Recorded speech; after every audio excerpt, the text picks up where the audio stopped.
Colorado's eviction process has changed significantly in recent years.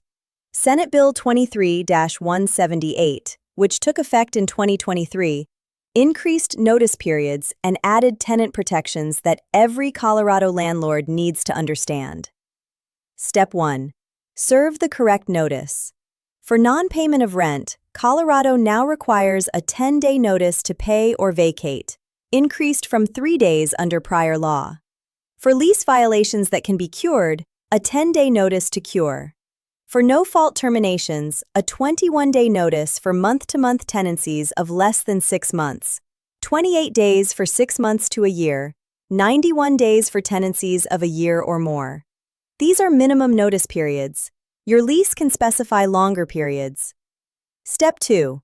After the notice period expires, file an eviction lawsuit, called an unlawful detainer, in the county court where the property is located. Colorado filing fees are currently approximately $85 to $110. Step 3. The tenant is served and has a return date to appear. Colorado requires a mandatory mediation process in some jurisdictions before the case can proceed to hearing. Check local rules. Step 4. After a judgment for possession, you apply for a writ of restitution. The writ is executed by the county sheriff, who posts a 48-hour notice before returning to physically remove the tenant.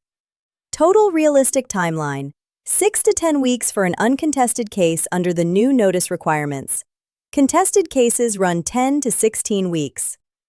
TenantScreeningBackgroundCheck.com. Colorado's longer notice periods mean more exposure. Screen carefully.